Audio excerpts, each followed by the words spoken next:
it's Sam, and I'm making this quick video about the French election that's going to happen on May 7th. Now, I confess, I've been busy, and these kinds of things are not really front and center on my radar. I like to do them as case studies to show you how astrology works and how one might make a prediction. I've predicted elections many times.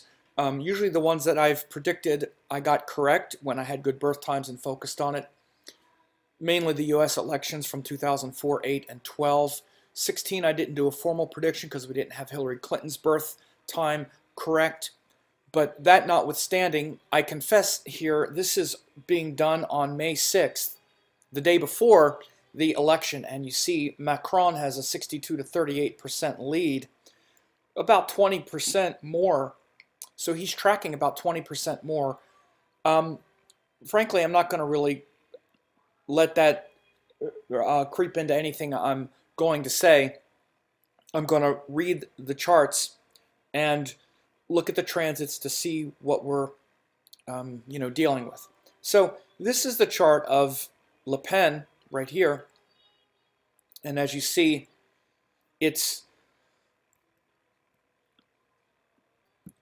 she has a Virgo rising sign, 2249 of sidereal Virgo. K2, the south node, is very close to the ascendant, so she's born with this K2 in the first, Rahu in the seventh. Of note, she's got a big stellium here in her 11th house. Mercury, Mars, and the Sun are also there, debilitated Mars, the ruling planet Mercury, and also the Sun. So two major identity factors, which is Mercury, the ruling planet, and the Sun, are in the 11th house, which has to do with public service, the public in general. So that's pretty significant. And of course Mars is also there, which makes her a fighter. I'm going to be light on the self-analysis here, just enough so you can see what we're talking about. But Mercury is also the 10th house ruler of career, and it's also in the 11th house. So you can see why she has a life in public, and that her life is somewhat public. And we have Macron. He has a Capricorn ascendant. Capricorn is, of course, ruled by Saturn, much more about focus, determination, more of a sort of plotting, calculating nature. His ruling planet goes to the 8th house. It's retrograde. He has a lot of retrograde planets, which right away makes me go, I'm not so sure about a lot of his moving forward with his life stuff. Mercury was retrograde when he was born, and also of note, especially Jupiter, Mars, and Saturn retrograde, all three. It's a lot of retrograde energy. Of note, they both have Mars in Cancer, debilitated, which is interesting. And what's even more interesting is they have a Rahu-Ketu sort of conjunction. His Rahu is 18 degrees of Virgo, and her Ketu is 18 degrees of Virgo, as you see. So they're kind of like mirror opposites of each other, which, of course, is shown even in their polar opposite approach to nationalism and and globalism and all of that. So again, his Rahu is on her Ketu is on his Rahu. So you can see this kind of mirror image of each other. This is about a 9-year difference. Rahu and Ketu, the half cycle is about 9 years. So he was born 9 years earlier, no, 9 years later than her, excuse me. So this is a very significant point in these charts because, Rahu, Ketu are both there's an 18 degrees of Virgo, which is a point of confluence in both of their charts. If I bring up the election day chart right here, look at Jupiter and the Moon.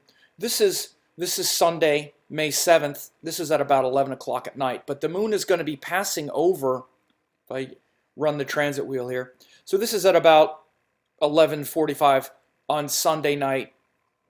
Oh, let me make this France time. Edit data that's not for France. France. Get Paris, because this is actually not correct. Come on. So we would look at this See what time we have here. Yeah, okay, so you see it changes, but it's about the same. At, well, at like almost midnight, or around, let's say like around 11, this is around 11 p.m. Sunday night, you know, Moon and Jupiter are exact 18, 19, 20 degrees. So you see the Moon is going to pass over that exact degree. Here's the Moon at 8:47 p.m. on Sunday. The Moon at 8:47 p.m. is at 1830. And when you look at their charts, look at this, 18, 18. So the Moon is going to pass right over this lunar node's access point for both of them on election day. So it's really kind of which one does it favor the most? That's one thing to consider. And we also have, of course, retrograde Jupiter is there. Let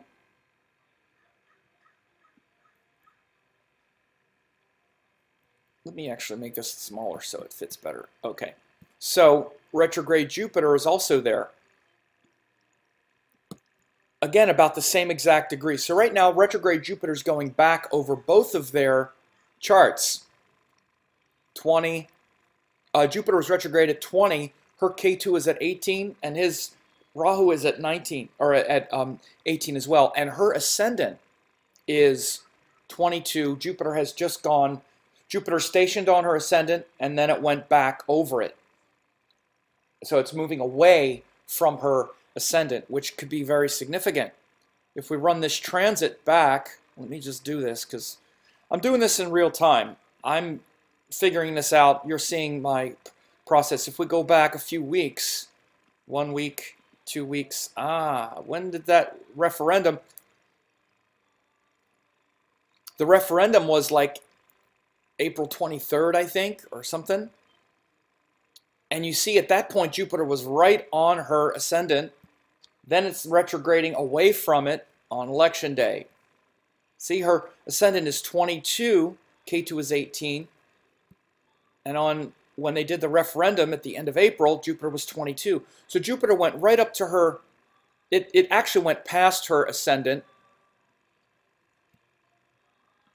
Yeah, because 30 days earlier, it had gone past it. So she got a lot of publicity. So, excuse me, it didn't station. It went past it. 30 days, yeah, Jupiter went up past her ascendant and then turned retrograde at the very end of Virgo. And then on that referendum day, when her and Macron were selected, Jupiter was right on her ascendant, but going retrograde past. So again, it's important to point that out, but what does that mean? You see it, but what does it mean? This is always the stuff that astrologers get sort of tangled up in. Does that mean she's here to reverse the forward momentum of France as part of the global community, or is she reversing, is she going to reverse that by taking them out of the EU and taking them out of that nationalistic stance? Or does it mean that her fortunes have been reversed?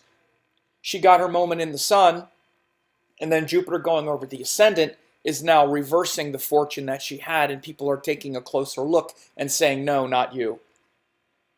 Maybe you represent something that we like, but we're reversing you, getting you out of it. These are the things we have to interpret. So again, on election day, we have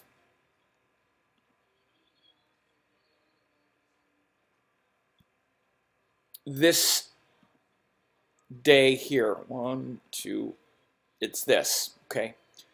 Now, this Jupiter on her ascendant, in between her ascendant and K2, the south node, in the first house with the moon, shows a lot of public recognition, public awareness, of course, and is it's generally considered to be a pretty auspicious transit to have the moon go into your first house, to have the moon aspect something important. That looks very favorable for her. That she could be that she could really be in the public favor that day, because the moon has to do with the public.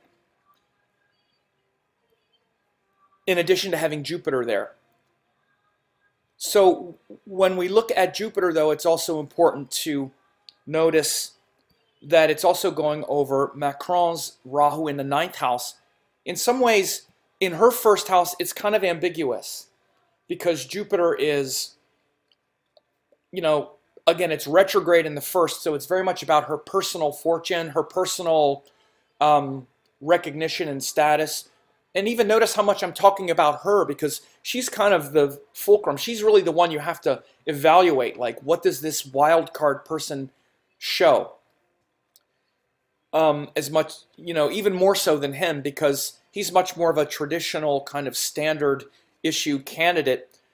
And it kind of shows because he has Jupiter going through his 9th house. The 9th house is like leadership, inspiration, guidance. And the 9th house is a house of, it's those things that inspire us to move forward. And he was born, of course, with Rahu in the 9th house, which means that he's drawn to be an inspiring figure, to be a leader. I don't know his history. I don't really know hers either. So again, this is all just, I don't know what he did before or anything like that. The only thing I know, I looked real quick, is that he married his old school teacher and stuff. But this has been recorded since this intrigue happened with the leaks. It looks like there's been a document leak. Again, this totally shows with all this nodal influence that there's going to be confusion around where he's going to take us relative to where she's going to take us. The other thing that I really notice is both of them are pretty weak when you look at their dashas. They're both in very malefic dashas. He's in Rahu Saturn. She's in Rahu Jupiter. And when you look at the 3rd level, she's in Rahu Jupiter. What is it? I think the 3rd level was...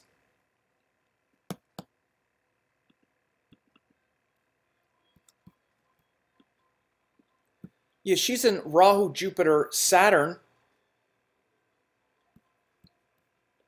And he's in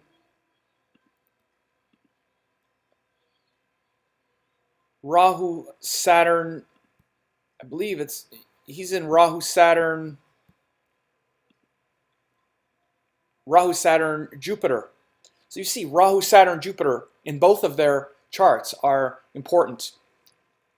So he's running the dasha of the 9th lord. She's running the dasha of the planet, not of the 9th lord, but of Rahu in the 9th, which means this is a time, at least the whole Rahu cycle, of his prominence as a leader.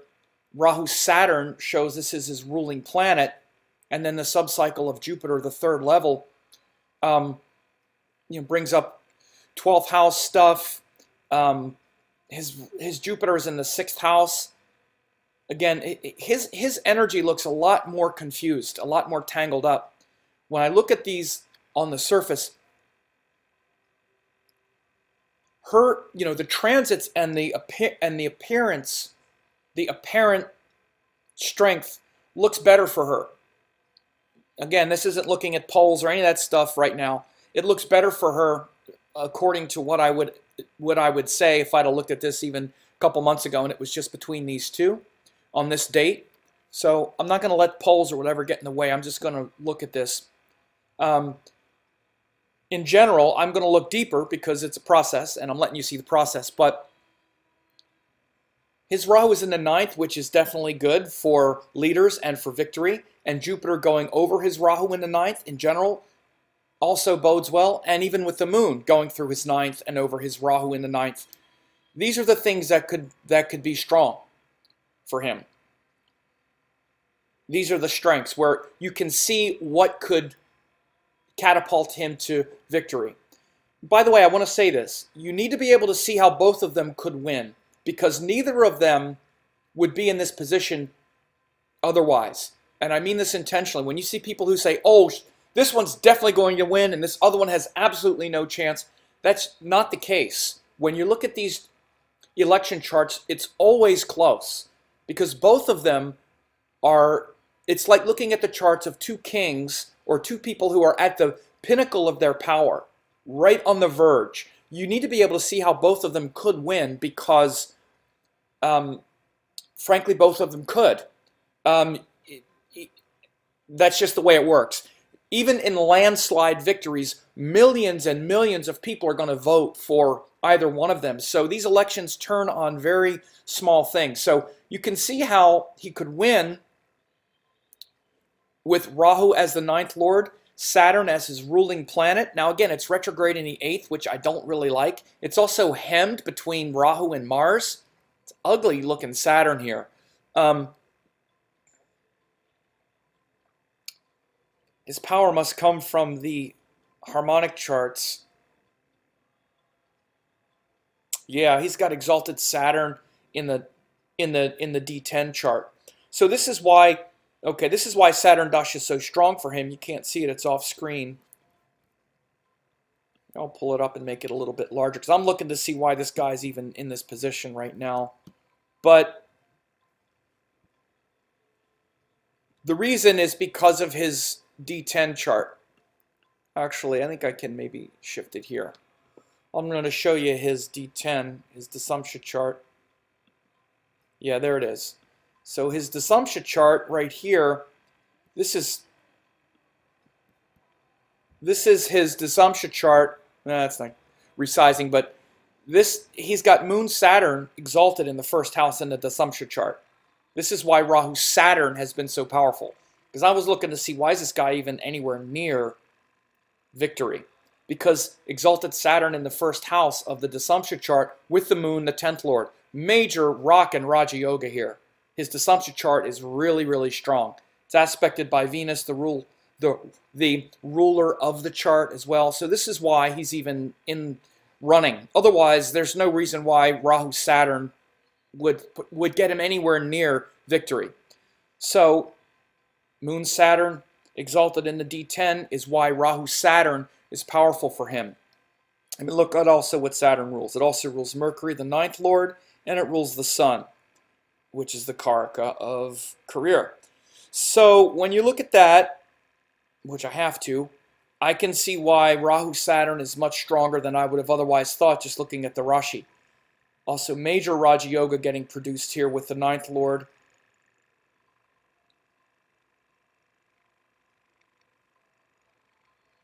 An aspect here to the 7th lord.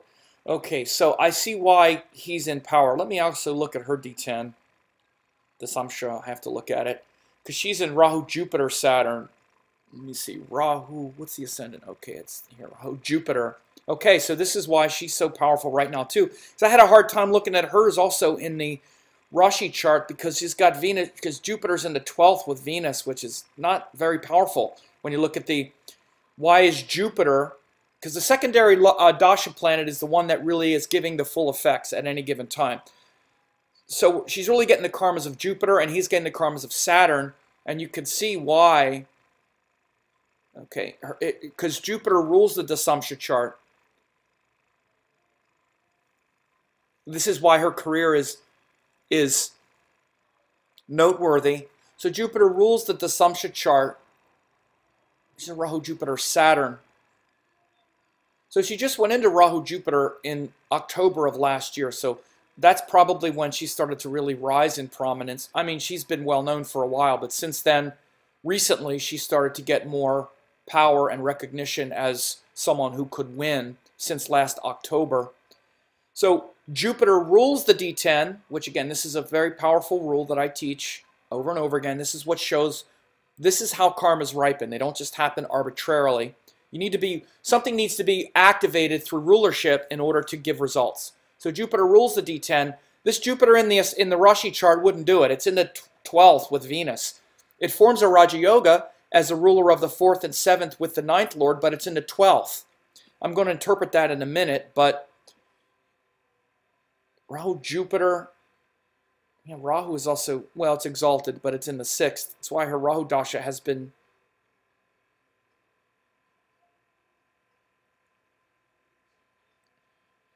all right, let me just see. Rahu, Jupiter, Saturn. Saturn is debilitated, but it's in the 5th house.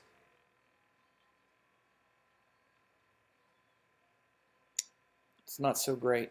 So his Rahu, Saturn, Jupiter, the Jupiter was in Leo in the 11th. Okay, Jupiter in the 11th with Mars. That looks better there. Based on this Dasamsha chart, he's ahead. So this is what you wind up seeing. Based on these transits, hers looks better. Based on dashas, his looks better. Unambiguously, especially the Dasamsha, is very, very powerful. Rahu, Saturn, Jupiter.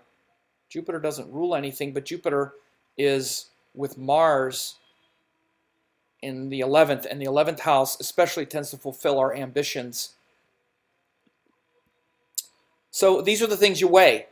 Now I'm also back to the Rashi chart, now weighing other things like this Saturn is retrograde, the Jupiter is retrograde. It's also in the 6th house in the Rashi chart. This guy wouldn't get any career if it wasn't for that Dasamsha chart. This is a great case study in someone with a really unexciting Rashi chart with a Dasamsha chart that shows enormous promise. So for all my students and other people, this is what it looks like, okay? This person is on the verge of being president of France, and you would never see it with this Rashi chart. I defy Vedic astrologers to tell me why Rahu Saturn in this case would put this person on the cusp of being president of any country. It's because of that Dasamsha chart and the Raja Yogas, and not just in general, but being triggered at a certain time. Hers too, Rahu, Jupiter. It's Jupiter in the 12th with Venus. It's ugly. It's not, neither of these people, but based on the Rashi chart, shows the chart of a king at this time, because everything is about timing. So back to what I'm doing. As you can see, part of the reason I do these videos is to show people how astrology works. That's why it's more important than, to me anyway, than getting the prediction correct, because it's always close like this. So then I have to rely on other things. And what we see here is, I'm going to do a little backstory on her as well. You can see all of the 12th house stuff with foreign countries. And 12th house has to do with aliens, foreign countries. You see Donald Trump has 2 powerful planets in the 12th house, which is his Venus and Saturn, which has to do with foreigners and getting them out and all that stuff. Her, getting rid of foreigners, getting out of these foreign engagements, her connections with Russia, shows this foreign influence. And the influence of a foreign power can be noteworthy. By the way, her Saturn is also what's called Vargotama, even though it's debilitated. It was Vargotama in this D10, I just noticed. It's in Aries here, and it's in Aries in the Rashi chart. So it's debilitated, but Vargotama. Again, you might say, well, is that good? It just makes it consistent. So even though she's a bit of a fighter and a destroyer, at least she's consistent with it. That's what it means, that she doesn't waver. So this shows that 12th house foreign influence for her. And again, I'm jumping around a little bit because I want to make sure to remember these things that I'm saying, or that I've noticed but I haven't mentioned yet. One of the important things with Jupiter is also the aspects by transit. Okay, she has Jupiter going through her 1st house and join that moon. Jupiter moon going through her 1st house and over Ketu, and he has Jupiter moon going through the 9th house over Rahu, but Jupiter's also aspecting his ascendant. Now, again, it's a pretty wide orb because Jupiter is 20 degrees and his aspect is 5, but still, it's an aspect. So Jupiter's aspecting his ascendant, and it's in the 9th house, which is significant. It's actually, in some ways, it's more auspicious, unambiguously so, on some level, than hers in the 1st house, because for her, anytime you got a retrograde planet in the ascendant, again, the ascendant is our identity. This is why, again, notice how I'm talking so much about her personally. I'm not even hardly talking about him personally, because this is so much about her as a personality, her views, her whole kind of unusual Ketu Rahu persona. She's been a public figure a long time because of her father and so much about her identity, which is seen by the fact that Jupiter has been in her first house, her identity.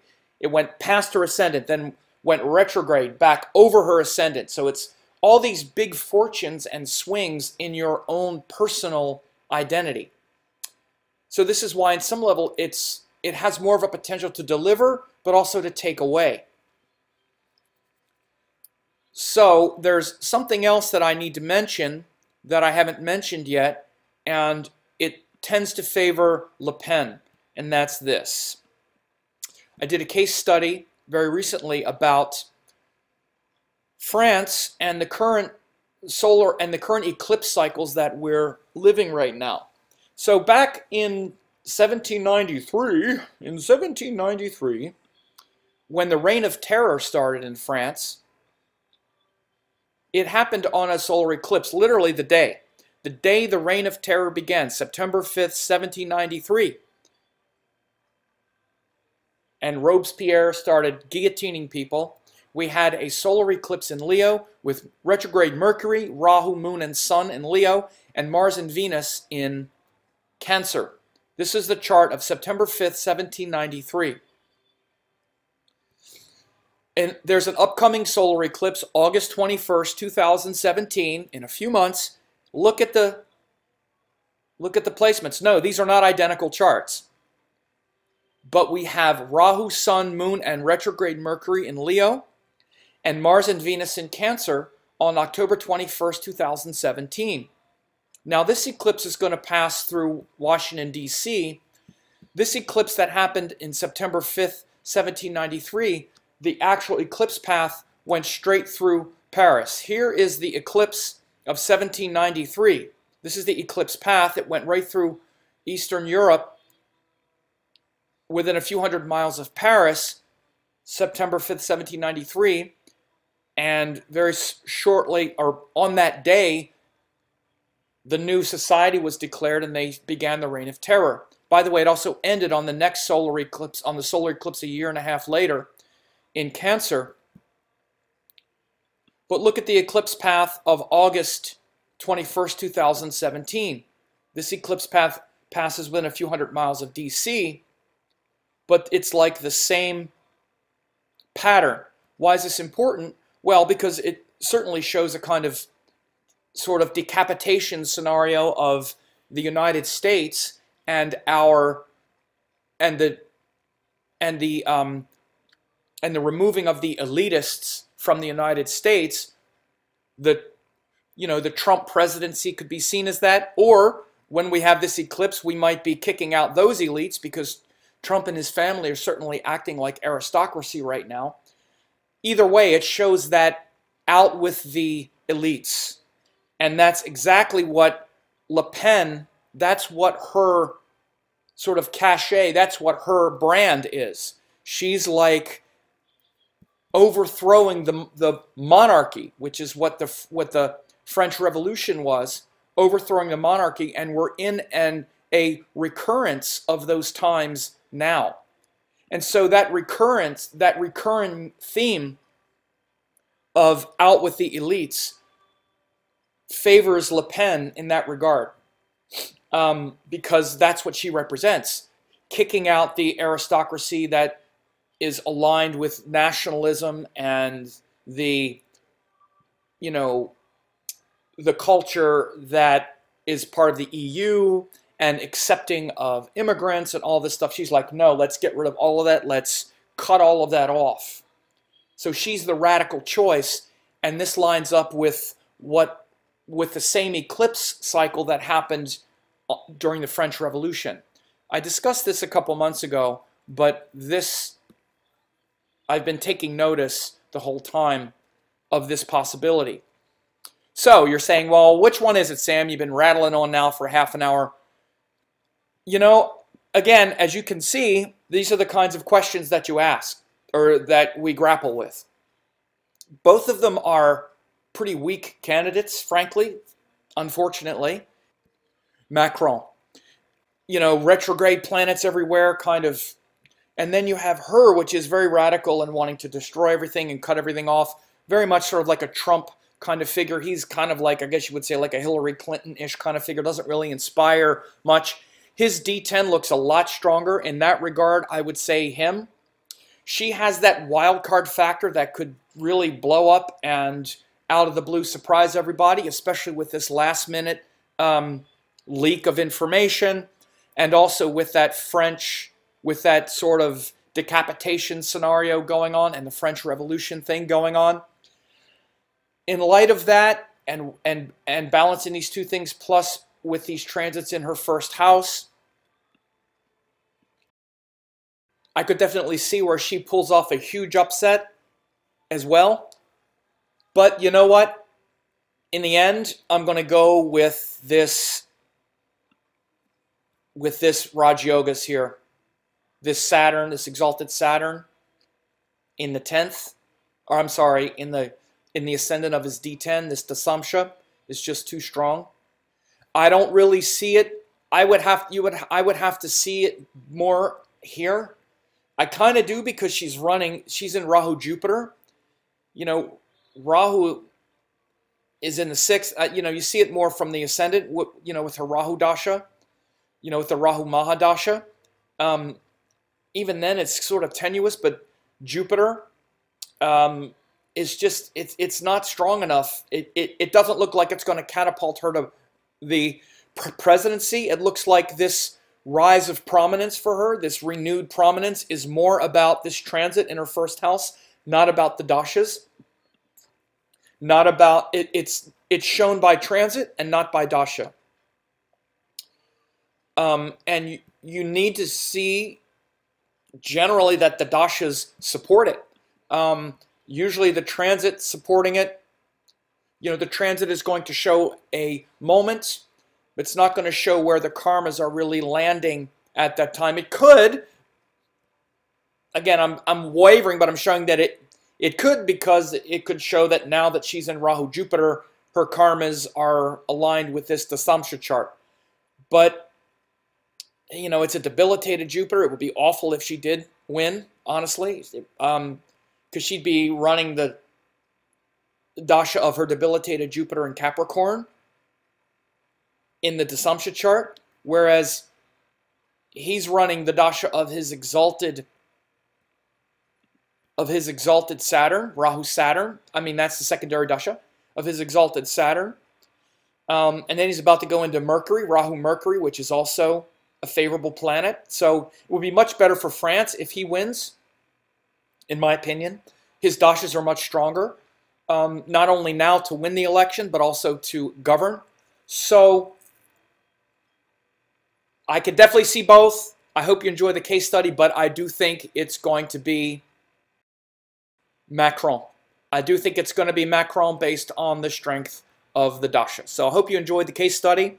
Whether I got it right or not, that's just the way it goes.